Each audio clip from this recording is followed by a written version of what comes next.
Good day, everyone. Music class is starting. Good day, everyone. I'm happy to see you. Good day, everyone. Music class is starting. The music window. Why ages 4 to 8 are more important than you think.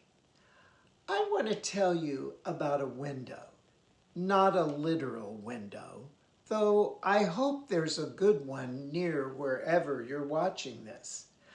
I mean a window of time, a stretch of years in your child's life that is so extraordinary, so packed with musical possibility that when I try to explain it to parents, they often get a little quiet. Sometimes they get a little emotional because the window I'm talking about, you're probably standing right in the middle of it, right now, today. The years between ages 4 and 8 are the most musically formative years of your child's entire life. Not the years when they start piano lessons, not the years when they join a choir, not some future time when they're old enough for real music education. Right now, these years, this season. And most parents have absolutely no idea. So that's what we're going to talk about today. What makes this window so special? What's actually happening inside your child during these years? And most importantly, what you can do about it that doesn't require a music degree, a piano, or anything other than your wonderful, perfectly imperfect voice. Let's go. Think about a 4-year-old you know. Maybe it's your child. Maybe it's a niece or nephew or a kid in the neighborhood. Think about the way they move when music comes on. They don't think about it. They don't decide to dance. They just go. Their whole body becomes the music. Arms up, hips swaying, completely unself-conscious, completely free. Now think about what happens to most of us by the time we're teenagers or adults. We hear music and we look around to see if anyone's watching before we let ourselves move. We wonder if we're doing it right. We hold back. Something happens between 4 and adulthood that closes a lot of doors. And a lot of it happens right around the time we stop singing and moving and playing with music freely.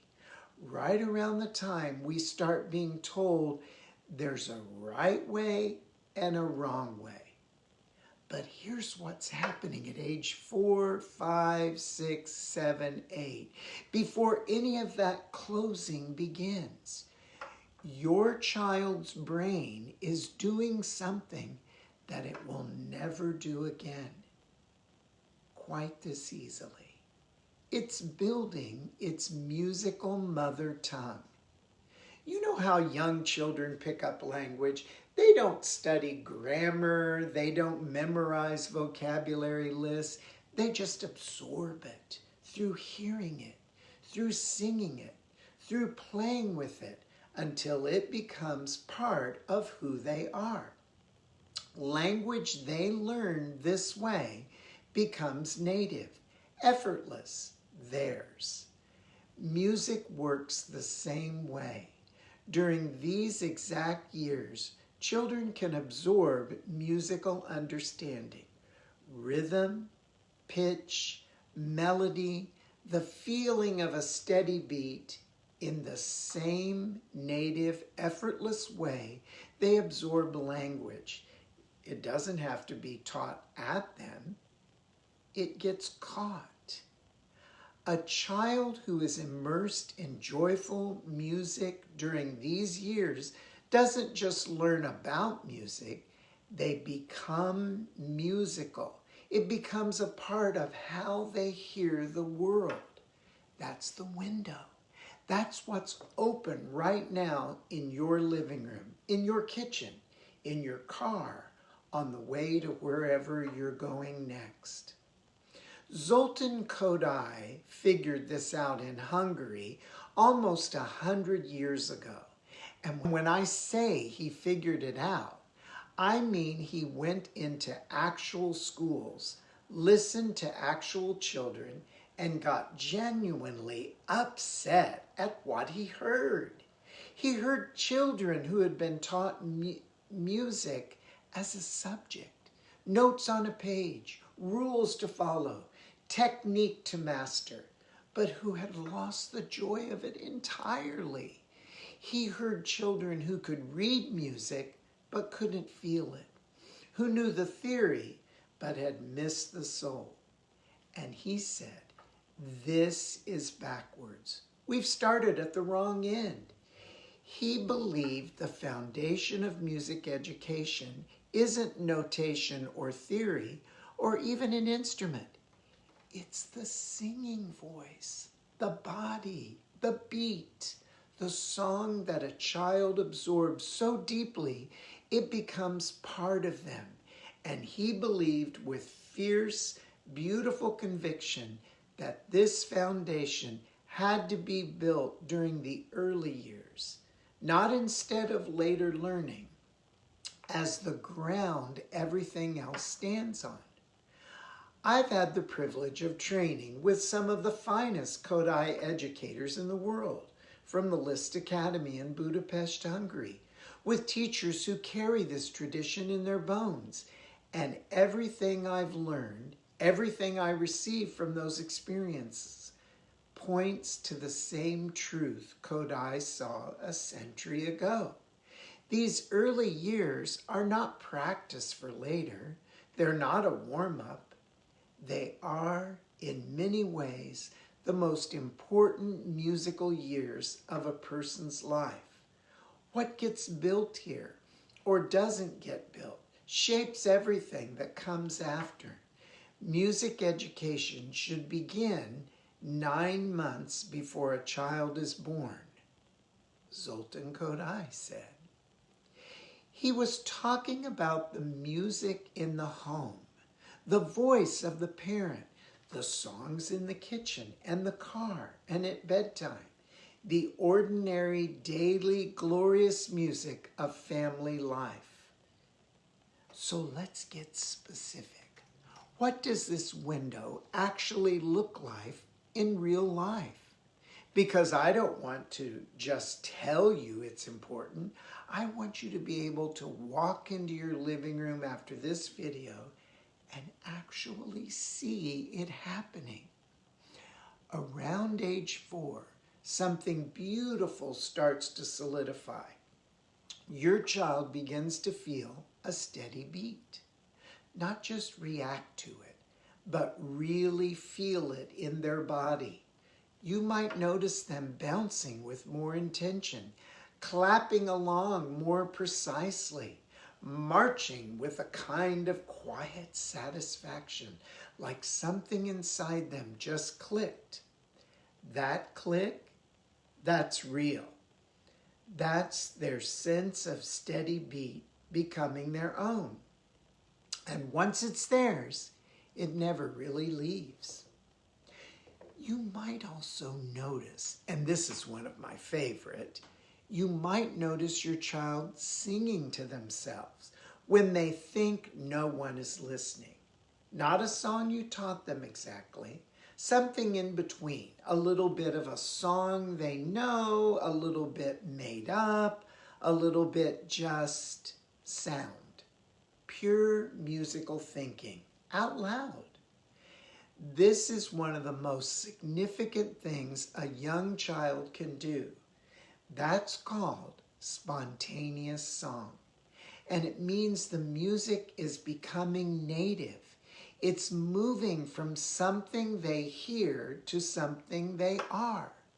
Between 5 and 7, something else opens up.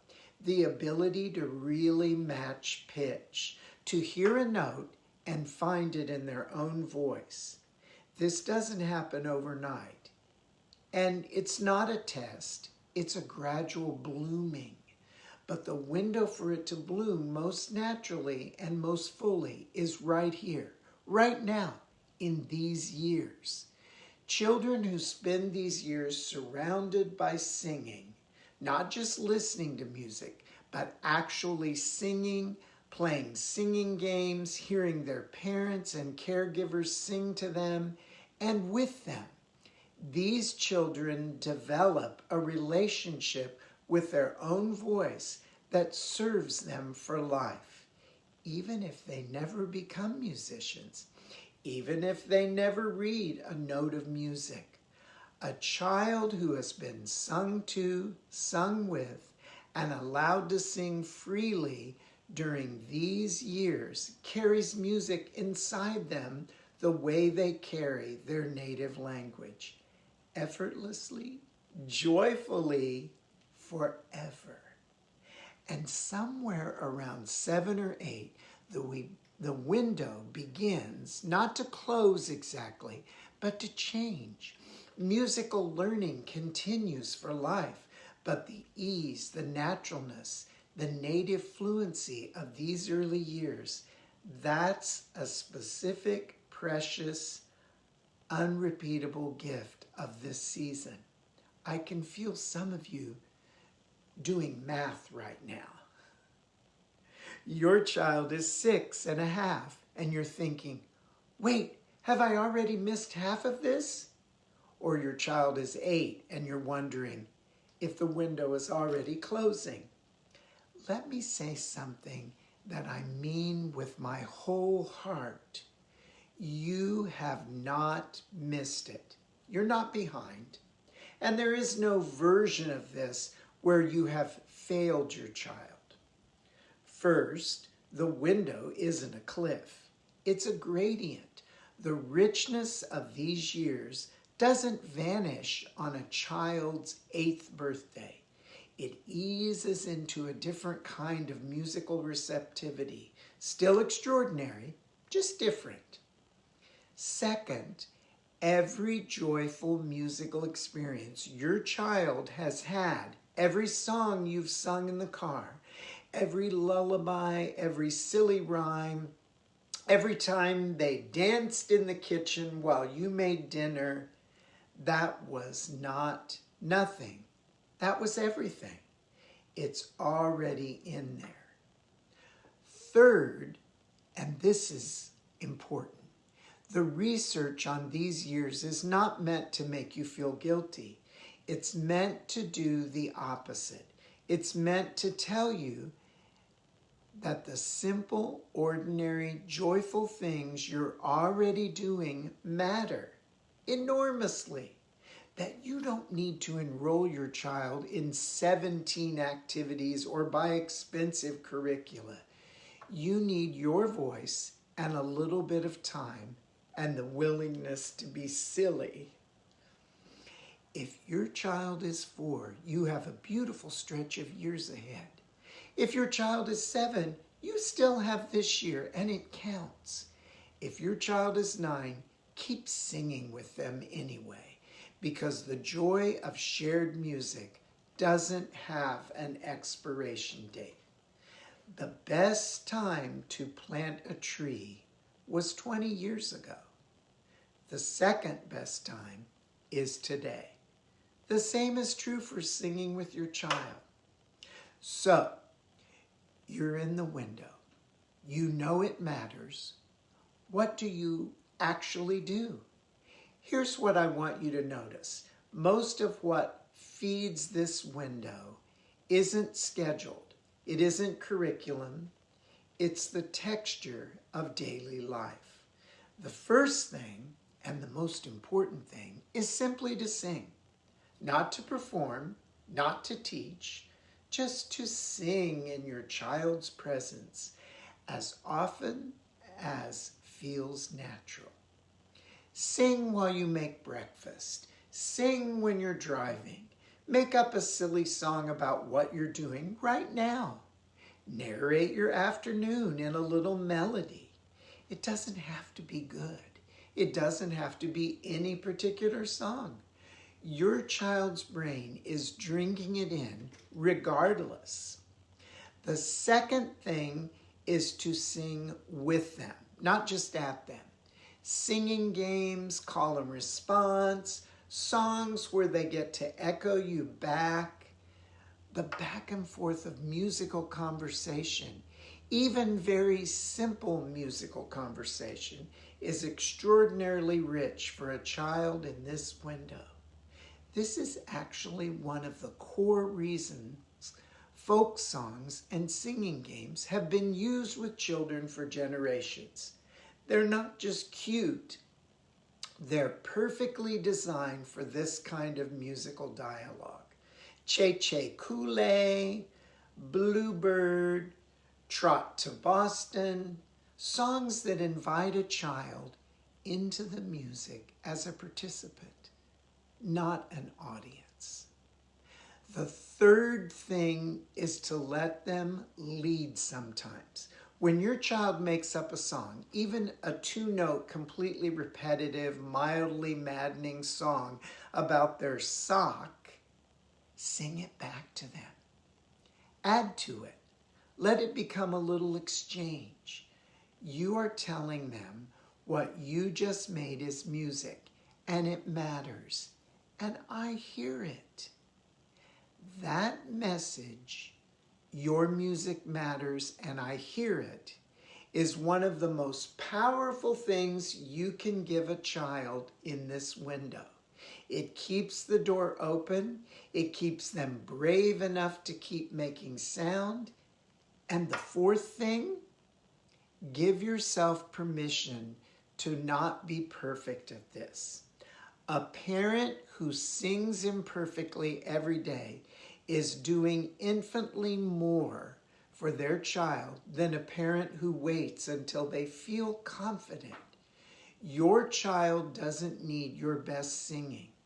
They need your presence, your joy, and your willingness to be a little bit ridiculous.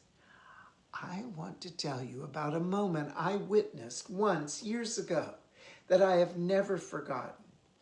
I was observing a music class, early childhood, bunch of 4-year and 5-year-olds, and at one point the teacher sang a phrase, and without being asked, without any instruction, one little girl, maybe 4.5, sang it back perfectly. Not just the words, the shape of it, the rise and fall, the tiny breath at the end. The teacher looked at me. I looked at her. We both just kind of stopped, because what that child had just done wasn't the result of that lesson. It was the result of 4.5 years of someone singing to her. It was her mother's voice at bedtime, her father humming in the kitchen, songs in the car, silly rhymes, all of it woven together inside her, coming out in that one effortless, beautiful moment. Nobody was taking notes during any of those bedtimes. Nobody was tracking progress. They were just loving a child through music, the way families have always done. And that little girl sang back a phrase perfectly because she was living inside the window. And the people who loved her filled that window day by day with song. You are filling the window every time you sing, every single time. Ages 4 to 8, the music window. It's not a deadline. It's not a pressure. It's an invitation to notice what's already happening and to show up for it a little more intentionally. Not by doing more, but by doing what you're already doing with a little more joy, a little more presence, a little more willingness to sing badly and laugh about it. Your child is watching you, and they are learning from you right now, whether you feel like a music teacher or not. You are the window. I'm Jeffrey Luna Sparks. My students call me Jingle Jeff, and I have spent 38 years watching this window work its magic. Thank you for being here and for caring enough about your child's musical life to spend 15 minutes of your day thinking about it. In the next video, we're going to talk about the simplest possible thing you can do today, a 5-minute morning singing habit that will change the texture of your whole day. I think you're going to love it. Until then, sing something, anything, right now, on your way out of this video. Your child will notice. Goodbye, everyone. Music class is over. Goodbye, everyone. I'll see you very soon.